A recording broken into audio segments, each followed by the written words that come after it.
Ed Roth Taylor was the son of a powerful, almost untouchable noble family from Ruffian. At the prestigious Sylvania Academy, he was feared, a notorious bully who acted like he owned the place, like he was the king of the entire campus. But one day, that all came crashing down. Ed received a single devastating letter from his family. The letter, cold and brutal, stated that he was disowned, completely removed from the family register. In an instant, he lost everything: his title, his immense wealth, and was even kicked out of his luxurious dorm room. The students at the academy, you can bet they started gossiping about his spectacular downfall. They still avoided him, his bad reputation lingering like a foul stench. But many believed he absolutely deserved his fate, especially for having tried to cheat during the damn entrance exam. Ed felt the crushing weight of it all, that life was completely unfair. He believed the people who judged him, who whispered behind his back, didn't know the real him, and that he wasn't the villain they thought he was. The truth of his situation was strange, almost unbelievable. He had been transported into his favorite video game, The Failed Swordsman of Sylvania. In this game, he found he wasn't a hero or a genius, but a minor villain who appeared only at the very start of the story. This character was weak, powerless, and was destined to end up as a beggar in the game's ending. Ed checked his stats and felt completely hopeless. His stamina, strength, and magic were all embarrassingly low. He was supposed to be a student of magic, for crying out loud, but he realized even a farmer NPC had better stats. He came to understand that this was why his character was so utterly insignificant in the game. But Ed did not want the ending where he became a beggar. He decided he would change his fate no matter how hard it might be. The academy was still his chance to build a new life. It was a top school, and anyone who graduated from it was said to have a bright future. He knew that while it was an extremely tough starting part of the scenario, it was also extremely important for him. Since his tuition for the first semester had already been paid, Ed decided he would stay, work his ass off, and use his knowledge of the game to survive. His goal was to graduate and live a peaceful life. However, his low stats made him doubt if he could succeed. So, he decided to focus on surviving the next 10 days until the semester started. To avoid the students and their stares, Ed left the academy grounds and went into the nearby forest. On the first day, he tried cutting logs and moving them with magic. He found that his weak magic drained his energy quickly, and he became hungry. Remembering a story from his grandfather, Ed tried to make stew from tree bark. It tasted awful and made him feel sick. He realized that wood was better for building than for eating. Ed worked hard to build a shelter. He cut logs, made a frame, and put everything together. After hours of effort, his shelter was finally complete. He saw that his stats had improved slightly and that he had earned a small achievement. This gave him hope. Ed noticed that not only was he skilled with magic, but he was also good with his hands. Using his handy skills, he crafted a harpoon, which also unlocked an achievement. He used the harpoon to catch fish, cooked them, and enjoyed his first proper meal in 2 days. For the first time, he felt he could survive. While he was eating, Ed heard someone behind him. He turned and saw Princess Fenia. She was the third princess of the Cole Empire and the person who had exposed his cheating during the entrance exam. Because of her, Ed had lost everything. Now she looked angry to see him still at the academy. Fenia stated that she didn't understand why Ed hadn't been expelled yet. She thought he was shameless and warned him to leave the academy. Ed felt nervous because he knew Fenia had a special power that let her see through lies. He worried that if she reported him, he would be expelled, and it would be the end for him. As she scolded him, Ed saw his fish burning in the fire, which only added to his frustration. Ed knew he needed to calm her down. He tried his best to divert her attention, then simply bent down and thanked her. Fenia looked surprised, detecting no lies from Ed. She was aware that Ed's family, the Rothtailers, were infamous for their genocidal experiments on humans and were considered a trash family that should be destroyed or executed. But for Ed, the situation was different. He was lucky because he had already been disowned by his family. This gave him an advantage in the academy. Otherwise, it would have been the end for him in the game. Ed began to wonder why she was alone in the forest without any escort or uniform. He recalled that it was likely for the class placement test in the video game's timeline, where students were supposed to find magical beads. Ed knew that Phinia wanted to join Class A, the Academy's top class. He offered to help her, knowing she would struggle to pass the test without assistance. Phinia grew suspicious of his offer, thinking it might be a trick. Ed remained calm and insisted he was being honest. He told her that if he lied, she could have him expelled immediately. He knew this was his last chance and that he had to convince her to trust him. Ed helped Phinia by telling her the exact location of the magical bead, which he explained was hidden under Marilda's guardian tree in the middle of the island. Following his instructions, she headed there and found the bead just as Ed had described. Phinia felt surprised and conflicted. The Ed she knew from 3 days ago had been a cheater and a liar, but now she found herself unable to understand this new version of him. The next day, it was reported that the class placement tests had come to an end and the students had gathered to await their evaluations. Professor Glast arrived and asked everyone to present the beads they had collected. Some students came forward with different objects, like magical eggs, but they were placed in Class F for failing to meet the test's requirements. The professor explained that the beads needed for success lacked magical power, which made them harder to identify. It was revealed that 2 of these beads were found by the main protagonists, Jix and Lortel. Then, Professor Glast raised his hand and pointed to the final student who had retrieved the 3rd bead from the guardian tree.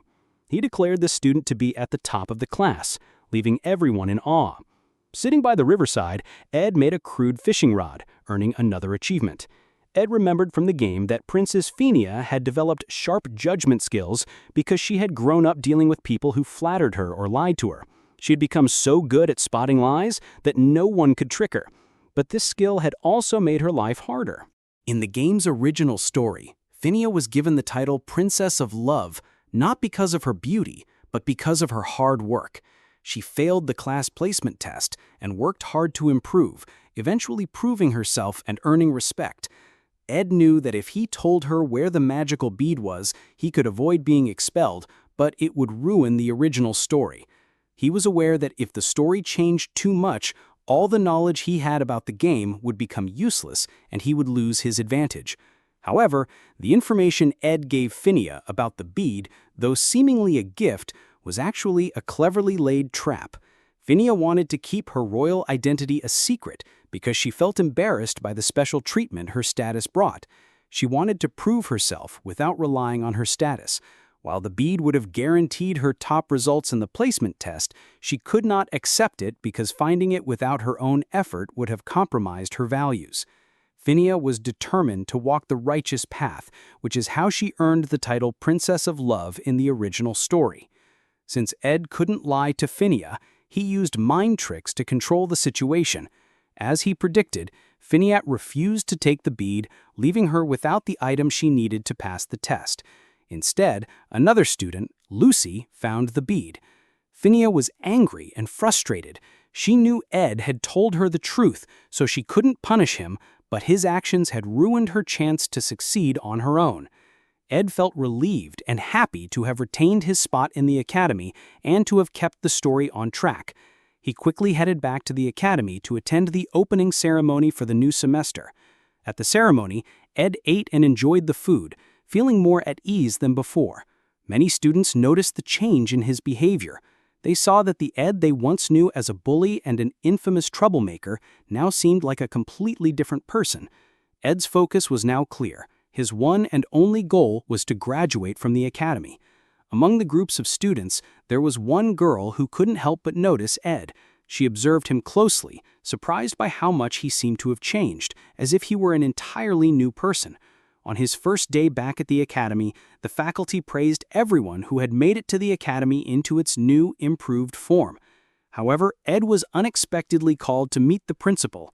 He feared the worst and thought he might be expelled. However, to his surprise, the principal only smiled and spoke calmly. Ed suspected that the princess might have reported him, but felt relieved when he realized the principal didn't seem to know about his actions at all. This experience made Ed more cautious. He resolved to stick closely to the original story and avoid straying from it. While living in the forest, Ed's survival skills improved significantly over time. He became skilled at crafting good quality arrows and began thinking about how to enchant his arrows with magic spells. One evening, after hunting for food to prepare dinner, Ed headed back to his tent. On his way, he noticed a girl sitting under the Marilda tree. He recognized that it was the same girl who had noticed him during the opening ceremony, Janika Failover. It was known that Janika was the genius spirit sorcerer of the second year, the same year in which Ed was. She saw Ed and excitedly approached him. She enthusiastically introduced herself and told him that the magical Marilda tree had shared stories about him with her. The tree had apparently observed Ed in the forest, but wasn't bothered by his presence. This reassured Ed, giving him a sense of calm. He casually remarked that even a fierce wild wolf can have a tender heart. Janika seemed surprised for a moment, but then laughed at his words. She stretched out her hand and asked if he wanted to touch the spirit, which she had signed a contract with to be her friend. Ed, however, wasn't interested in interacting with Janika further. He politely declined, saying he couldn't see the spirit in her hand, and excused himself, claiming he had only come to the area to gather food. With that, he walked away. The real reason Ed kept his distance from Janika was her crucial role in the original story. He knew that Janika Failover was a key character, and building a connection with her might alter the storyline, costing him any informational advantage he had to navigate the game's events. As Ed walked away, Janika called her spirit friend, a wild wolf named Milda, who is the guardian of the forest. She leaned against Milda, feeling comfortable, and started talking to it. She thought about Ed and found him fascinating, just as Marilda had told her earlier. She acknowledged that even though she tried hard to be nice to him, Ed only gave short yes or no answers. Still, she believed this wouldn't be the last time they would meet. The next morning, Ed worked hard to avoid being late for the academy. His shelter was far from the campus, so getting there was always a challenge. But his efforts paid off as his stats kept improving. Ed did everything himself: his chores, washing his clothes, and carefully managing his rations and supplies. He was determined to earn a scholarship. Janika couldn't help but watch him from a distance, curious about his routine. When Ed finally noticed her, he yelled and asked why she kept following him. He demanded to know if she even realized who he was: Ed Roth Taylor, the most infamous and dangerous person at the academy. Ed tried to stay distant from Janika, despite her polite and friendly nature. She told him that she didn't judge him based on others' opinions because she didn't truly know him. Ed, however, was cautious and wary. He knew Janika might seem naive and innocent, but she was the final boss of Act 1. Ed decided it was safer not to get too close or engage with her more than necessary. Feeling overwhelmed by his challenges and hardships, Ed took a risk and asked Janika for a favor. She became excited, thinking it was something important, but when Ed asked for money, her mood instantly changed. Money was Janika's weakness, and Ed knew this from the game's lore. She came from a poor background and worked hard to stay at the top of her class to maintain her scholarship.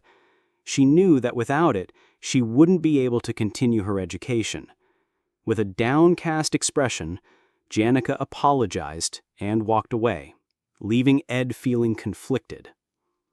3 days later, while hunting, Ed reflected on his conversation with Janika.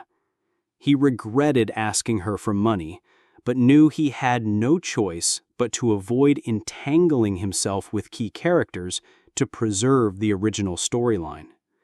When he returned to his tent and lifted the curtain, he was shocked to find another important figure from the game, Lucy Marcel, the rare genius and the most powerful mage, sleeping inside. Lucy woke up and immediately complained about how loud Ed was, saying she couldn't sleep properly. When Ed demanded to know why she was there, Lucy pointed to the area behind him. She calmly told him that a spirit wanted to speak to him, urging him to save Janica at all costs someday. When Lucy Marcel pointed behind him and claimed a spirit wanted to speak to him, Ed still couldn't see anything. He felt frustrated. He thought that not only had he barely managed to get Janica off his back, but now he had to deal with Lucy. Lucy, with her small stature and ability to walk on air, behaved like a stray cat, showing up anywhere she found comfortable to nap.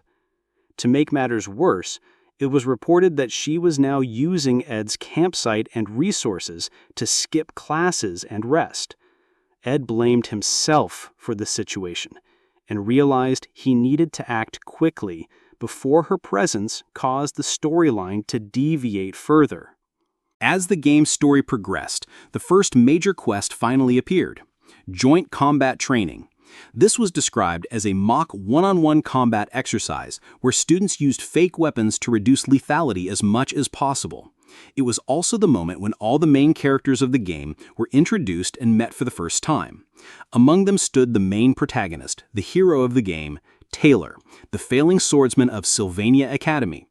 Ed showed little interest in the matches at first. He already knew the results since the winners were always the first-year main characters, including Taylor. However, one thing caught his attention: Janica. She appeared again full of the same enthusiasm as before. Despite Ed's repeated efforts to distance himself from her, she continued to stick to him like glue. Watching her persistence, Ed jokingly wondered if she might belong to some dog family, much like Lucy's cat family, given her wandering and clingy nature. Janica, trying to be helpful, showed Ed the match list. He ignored it at first, uninterested in the details, but when she casually mentioned his name being on the list, Ed became alarmed. He recalled that in the game's original storyline, Ed Roth Taylor was expelled by the time this quest took place. Grabbing the list, he quickly scanned to find out who his opponent would be. Meanwhile, the most awaited fight of the event began: the duel between the main protagonist, Taylor, and the powerful cat-like mage, Lucy. Setting the list aside, Ed focused on the fight. He felt that despite his current circumstances, he still had a deep connection to Taylor's character, having spent countless hours completing the game alongside him. Although Ed now inhabited a side character's role, he still wanted to cheer for Taylor. The announcer called Lucy to the ring. Ed vividly recalled this iconic moment from the game: Taylor gripping his sword for the first time, skillfully countering Lucy's spells and catching her off guard. Lucy then used intermediate lightning magic, which disqualified her, granting Taylor the honor of being the first person ever to defeat her. Nostalgia swept over Ed, and he eagerly anticipated witnessing this scene unfold again. The referee rang the bell and the match began. Taylor rushed in with his signature determination, aiming to gain the upper hand by attacking Lucy with his knuckles. But with a single lightning strike, Lucy sent him flying into the wall. Ed watched as Taylor, despite the overwhelming odds, refused to give up, just as he remembered from the original story. He recalled that despite being a bumpkin and all the failures he faced, he never lost hope. Taylor grabbed his sword, charged forward, and caught Lucy off guard, mirroring the sequence from the game. But then something unexpected happened. Instead of Lucy using her intermediate lightning spell, as she did in the original storyline, she cast a blocking spell, halting Taylor in his tracks. She followed this with wind magic, sending Taylor flying even farther and exhausting him completely. The announcer declared Lucy the winner of the duel. Ed was stunned. He knew Taylor was supposed to win this fight, but now Lucy had defeated him. He understood that this small change might seem minor, but it could completely mess up the original story. He feared what might happen next. The crowd cheered for Lucy as Taylor walked away from the match, crushed and defeated. Ed felt a rising sense of panic, thinking this was a huge problem.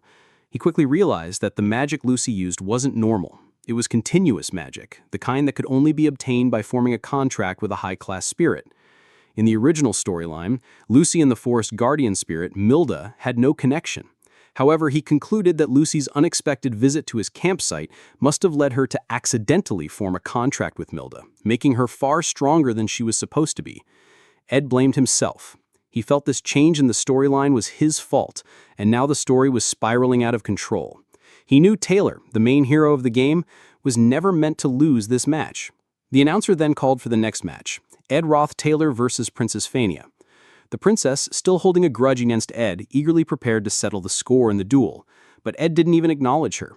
Instead, he pushed past her and ran after Taylor, who was already leaving the hall, crushed by his loss. Taylor's defeat was entirely Ed's doing. He knew that in the original story, his character would have been expelled from the academy long before this quest began. But because Ed was still present, everything had changed.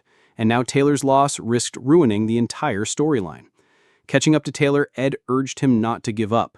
He explained that Taylor's defeat was only one setback and knew how crucial it was for him to stay in the academy. He believed Taylor's spirit, as the protagonist, was essential for the story to progress. Without him, everything would collapse. Ed did his best to motivate Taylor, reminding him of his strength and potential. Deep down, Ed knew he was also protecting his own future. He understood that if Taylor gave up, he would face an even greater struggle to survive in this game. He felt Taylor must stay strong, not just for himself, but for the sake of everything Ed was desperately trying to preserve. It was reported that for Princess Fania, the first person to recognize her judgment ability had been Emperor Chlorel. Some believed it was a divine gift, but it wasn't. She had developed this ability on her own after enduring the endless politics and conspiracies within the royal palace. It had become her means of self-protection, forged through years of navigating the treacherous environment of the imperial family. This is why Princess Fania was so confident in her judgment. She had seen the harsh truths of the imperial world clearly through the lens of the abyss that had shaped her resilience and sharpened her perception. So whenever she wanted to confront any opponent or person to judge, she had to stare straight into the person to find out. Before the match began, Ed casually told Princess Fania to go easy on him, while Fania in turn advised him to do the same. Meanwhile, the audience whispered harsh comments about Ed Roth Taylor. It was known that in the game's original storyline, Ed was notorious for bullying Taylor and later cheering him on, making him seem hypocritical. In the original backstory, he had bullied Taylor and then later acted nice by cheering for him. The audience thought it didn't make sense. Ed knew they were right because in the story his character had used his position to humiliate his juniors, and when that failed he had cheated in exams and gotten expelled. The match began. Fania formed a water ball and threw it at Ed, wanting to test him. She thought he would dodge it using fire or wind magic, but Ed didn't dodge or defend himself. He just stood there and took the hit. Fania was shocked. Ed then calmly declared that he lost, giving the victory to her without even trying. The audience erupted into cheers for Princess Fania, declaring her the winner while loudly booing Ed. They shouted insults, calling him worse than Taylor. Despite this, Ed calmly approached the princess, thanked her for the match, and quietly left the arena. This only deepened Fania's curiosity. She began questioning why he had acted this way, wondering if he had no interest in the duel from the start. Ed made an intentional choice to forfeit the match. He didn't want to interfere with Fania's place in the story because he understood how important she was to the plot. He quickly left the arena and went in search of Taylor. Ed believed that Taylor was the real protagonist of the tale, much more significant than the princess, and he wanted to make sure Taylor didn't give up. As Ed searched for Taylor, he was startled when Fania suddenly appeared behind him panting. He was surprised to see her alone without any escort. Fania shouted at him, demanding to know what his true intentions were. She accused him of having no intention to win the match, claiming he only wanted to leave the stage as quickly as possible. Fania's frustration boiled over. She admitted that she was tired of everyone at the academy, her classmates, the professors, even the servants. She felt overwhelmed and confused, especially by Ed's actions. She demanded to know who Ed really is, which only made her question him more. Seeing her so upset, Ed calmly stepped closer, placed his hands on her shoulders, and told her to relax, guiding her through a simple breathing exercise. He encouraged her to breathe deeply and slowly. His calmness helped her focus and eased her frustration, if only for a moment.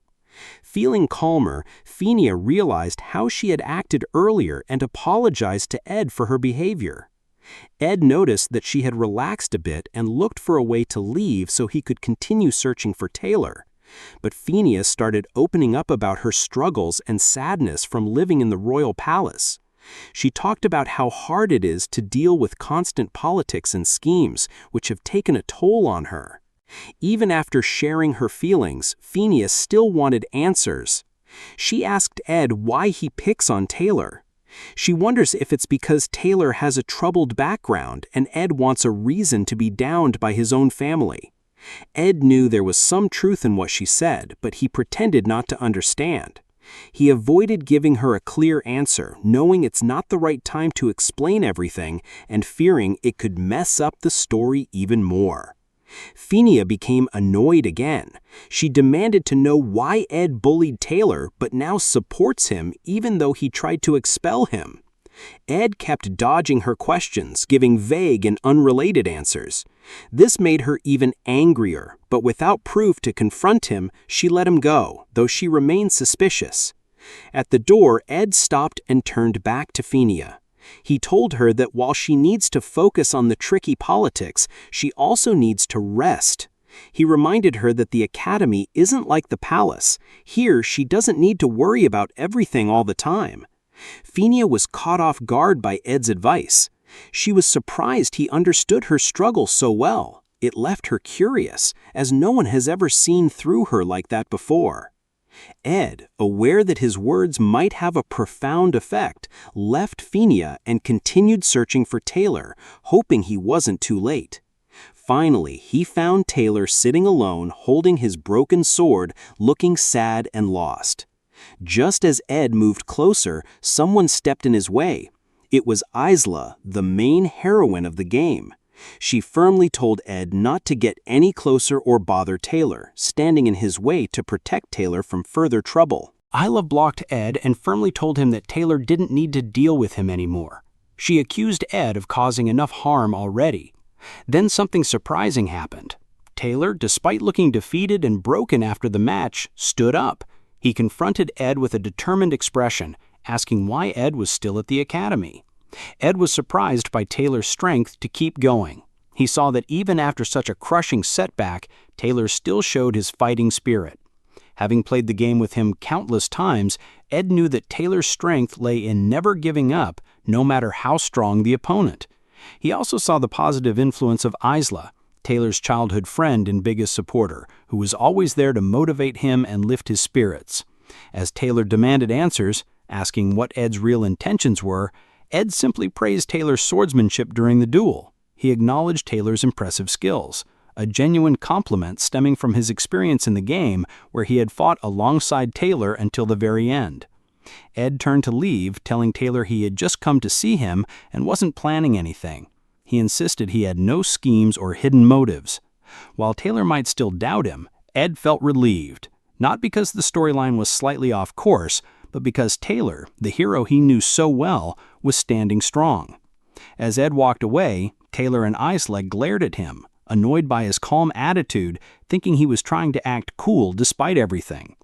Just as Ed left, a loud explosion suddenly shook the hall, a result of a powerful magic spell.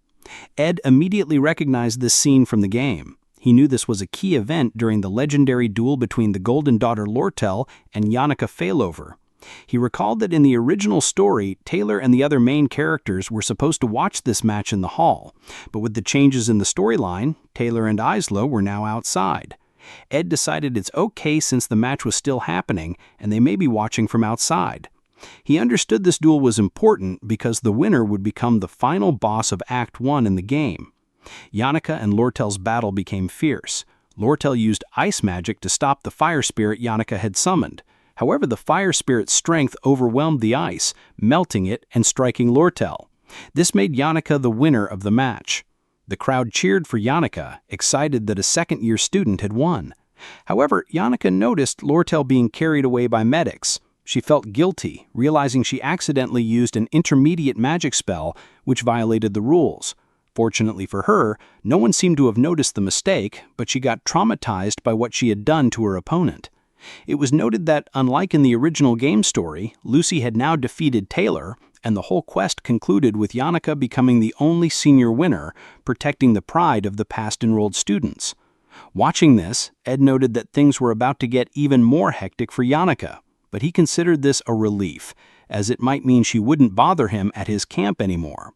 Ed decided he wanted to avoid further involvement with the main characters, since getting tangled up with them only brings him headaches.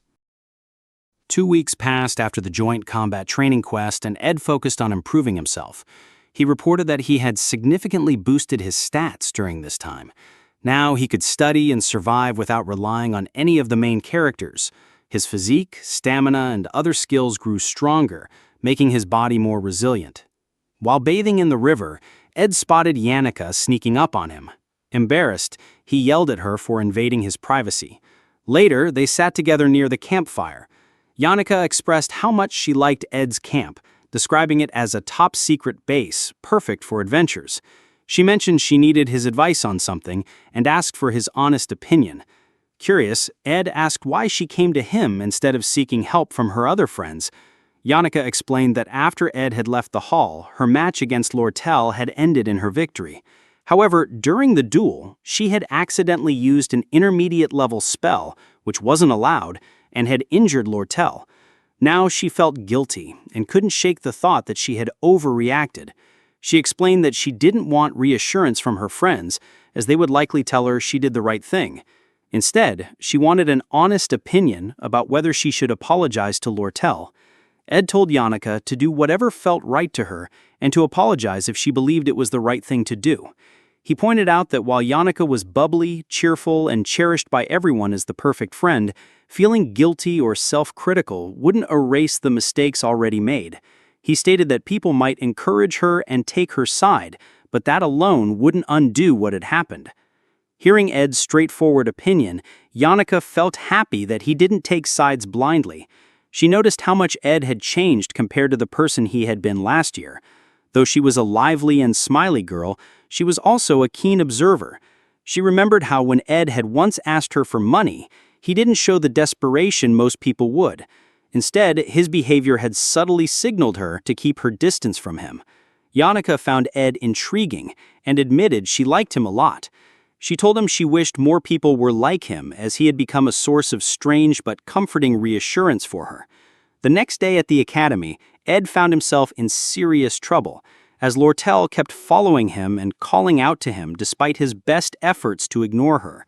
He knew exactly why this was happening.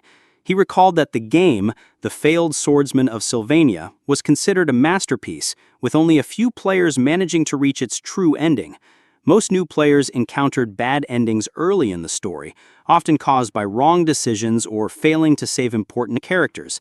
These choices led to tragic outcomes, such as the hero being killed or broken, ultimately resulting in a game over.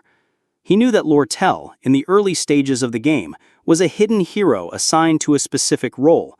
Unlike Phinia, who was openly admired, Lortel was treated as a villain from the start. Her true nature and importance were only revealed in the later parts of the story. To prevent losing control of the narrative and risking a bad outcome, Ed decided to avoid falling into Lortel's plans. He resolved to not play along with her intentions and to stay cautious about every decision he made. As Lortel kept following Ed, persistently asking him to stop and listen, she eventually stepped in front of him, flashing an innocent, angelic smile. She politely requested him to spare 2 hours to hear what she had to say. Ed, clearly annoyed, asked how long she planned to trail behind him. Lortel playfully responded that she didn't expect him to ignore her for so long, gritting her teeth as if her presence didn't bother him at all. Lortel, being the only daughter of the Magnet Elite Ketchum, was no ordinary student.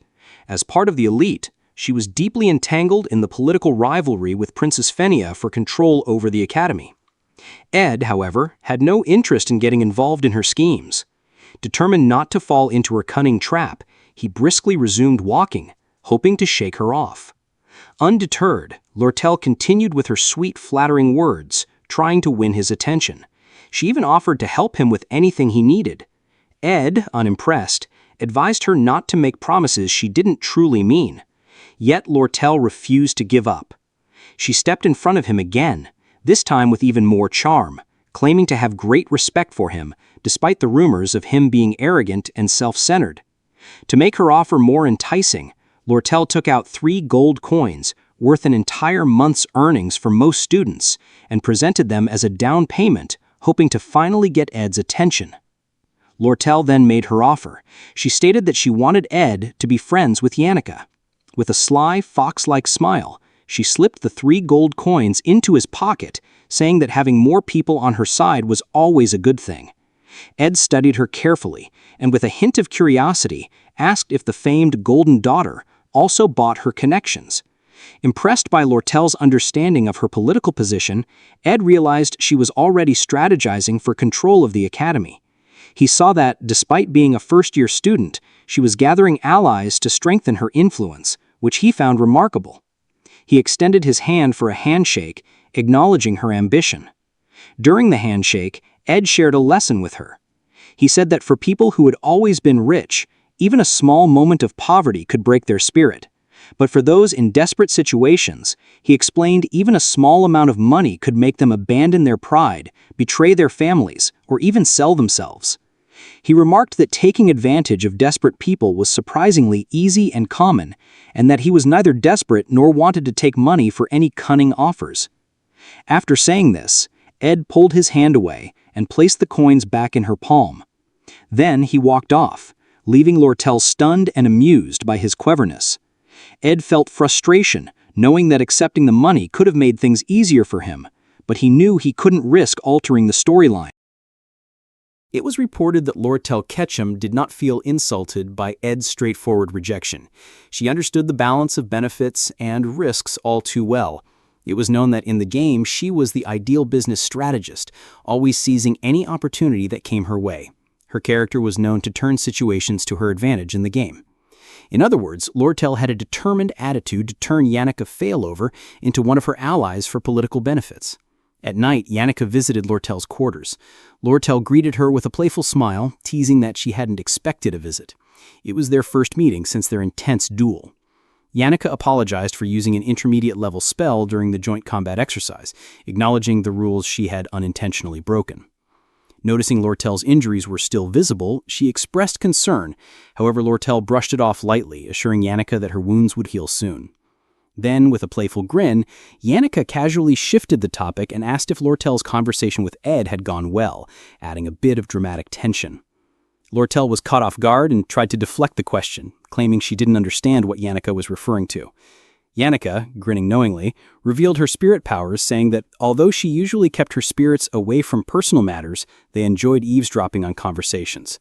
This revelation momentarily stunned Lortel, leaving her at a loss for words. Seizing the moment, Yannicka asserted her seniority, leaned in real close, and called out Lortel's strategy of using gold coins to gain allies. She emphasized that sincerity and genuine bonds could not be bought. To make Lortel feel a little jealous, Yannicka then talked about Ed's approach, saying it was much more genuine and heartfelt than Lortel's way of doing things. Yannicka laughed, feeling hilarious for showing her authority as a senior. She thought maybe she had bragged a bit too much. Before leaving Lortel's room, she said sorry again for hurting her during the training, remarking that one day she would be strong enough to summon a high-level spirit like hers, but that she needed to keep working harder for it. As Yannicka left, Lortel thought about her. She realized Yannicka wasn't as innocent as she seemed. She understood that behind her cheerful and friendly personality, Yannicka was strong and used her happy attitude to survive in the dark world. But right now, Lortel felt Yannicka seemed a bit different, as if she were dealing with something difficult. Back at his camp, Ed was hanging his laundry when a strong gust of wind blew it all down. It was reported that this was caused by Bella, the senior maid from Sylvania's AFIS dormitory, who had once kicked him out of the dorms. Seeing how he was living now, she commented that it was surprising, but admitted she was happy to see some positive changes in him. Office hall maids were known for their perfection in everything, from cleaning to cooking. Ed couldn't help but stare at the basket Belle was holding, filled with the finest ingredients he had collected from the forest. Shocked to see her at his camp, Belle told Ed not to be so shy as he could ask her for anything he wanted. Taking advantage of the moment, Ed asked for the basket. He knew it would help him improve his crafting skills to make medicines, food, and other useful things. Seeing a chance to be a good friend with the maid, Ed used the basket to craft new tools and food. At sunset, he sat and enjoyed his hard work, even having some fun. But the rest didn't last long. Suddenly, someone crashed down from the sky, destroying Ed's entire tent and nearly killing him with the crash. It was Lucy. Seeing his precious camp ruined, Ed was furious. He angrily told Lucy she had almost killed him. When he demanded an explanation, she admitted it was Bella who had been moody for some reason and had gotten angry with her earlier for skipping class that morning. In her panic, she had decided to teleport to the only safe place she could think of, Ed's camp, accidentally wrecking it in the process.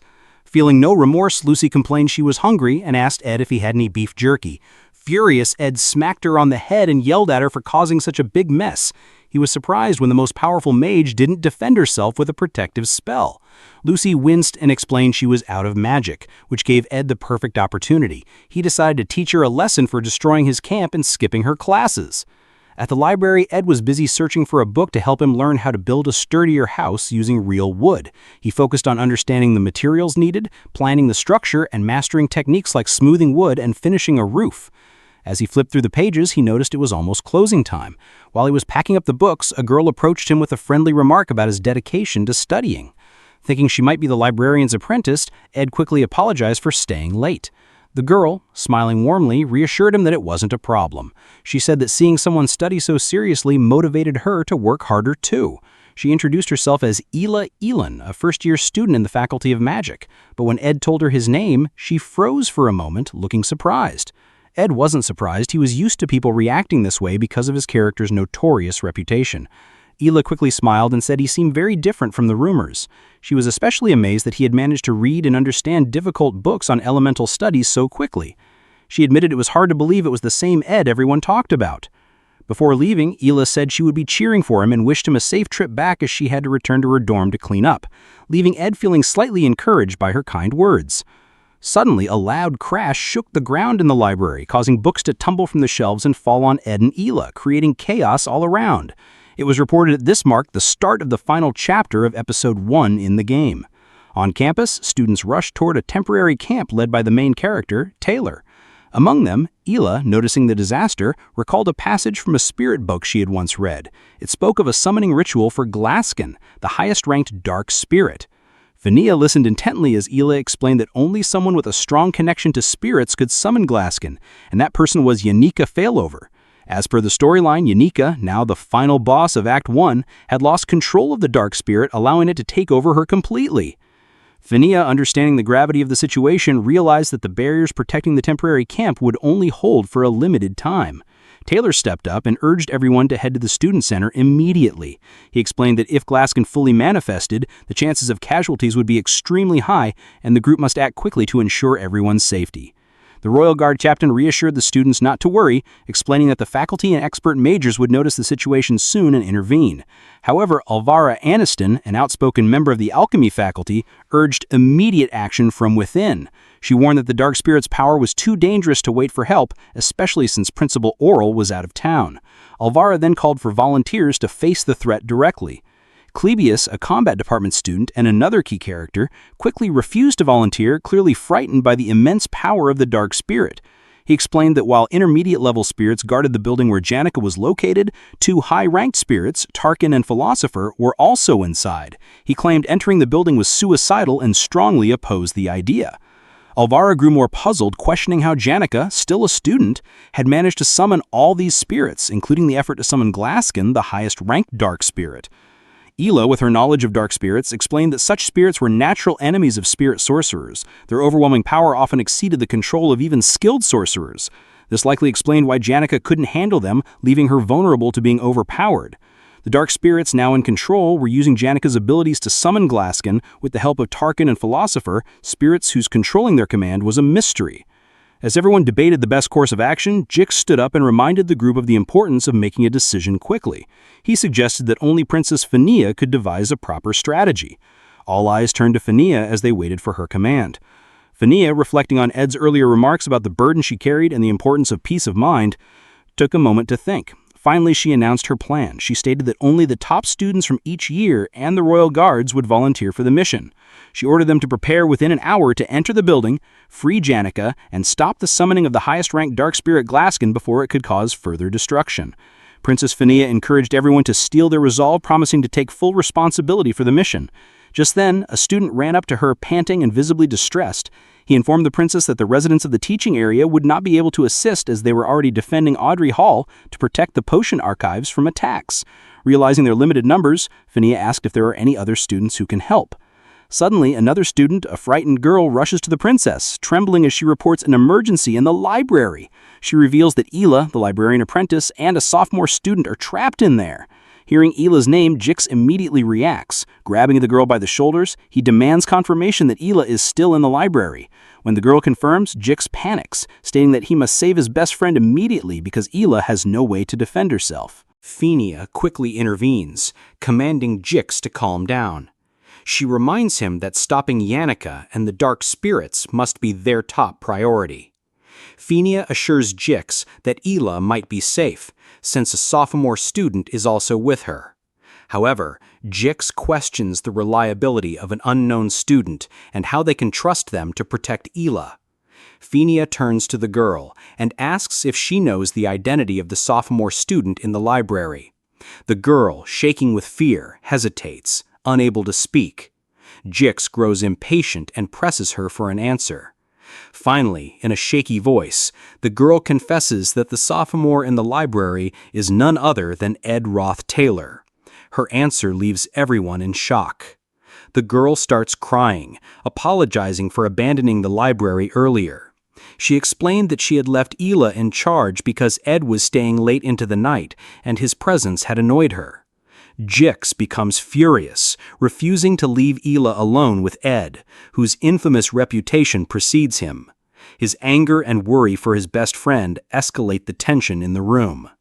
Phinia casually advises Jix to relax and trust Ed for once. Her unexpected suggestion leaves everyone frozen in surprise. Jix, however, doesn't find the advice amusing. Fueled by worry and rage, he jumps high into the air, cutting through dark spirits with fury as he charges toward the library, shouting Ed's name, determined to reach him and punish him if he touches Ela. Jix's story was reported to be unlike other characters. He had grown up wandering the harsh northern prairies, separated from his family at a young age, with no memories of them. Living like a barbarian, he had survived by scavenging from corpses or hunting deer to sell their meat. People had feared him because he came from a harsh, chaotic land where only the strong survived. His life as a savage had changed when he met Ela, his first true friend. Her family had treated him kindly, helping him leave his wild ways behind and become more civilized. For Jix, Ela was everything, and he would do anything to protect her. As Jix rushed to the library, he cut through dark spirits, smashed the door open, and yelled Ed's name. He only knew Ed from bad rumors about cheating and bullying. Inside, Jix found Ed leaning against a wall, covered in blood and too weak to move. Jix grabbed him and demanded to know where Ela was. Ed, injured and exhausted, simply pointed in her direction. Jix pushed him aside and ran to find her. When he reached Ela, Jix saw her lying safely on a shelf, asleep. He felt relieved, but noticed the barricaded bookcases protecting her. He wondered who had set them up. Then he spotted a blood-stained coat covering her, and a board with instructions written on it.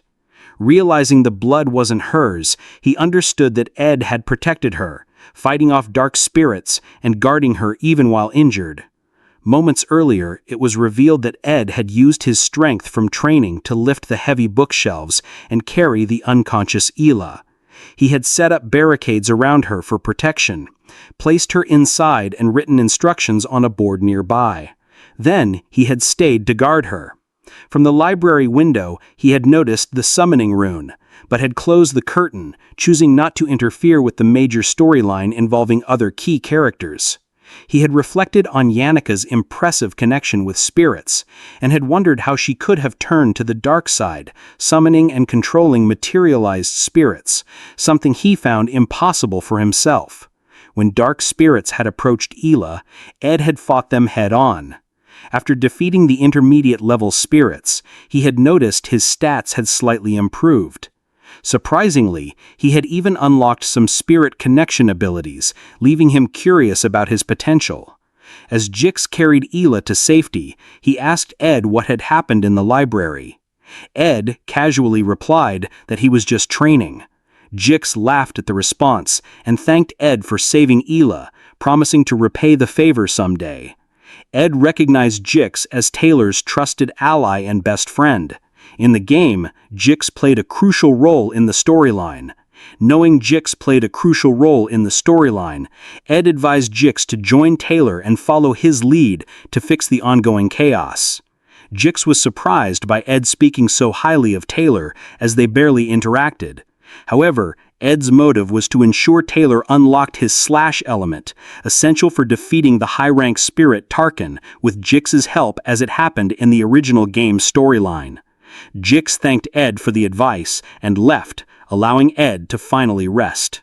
As Ed sat to relax, he noticed something strange. He realized that Jix and Taylor weren't friends yet.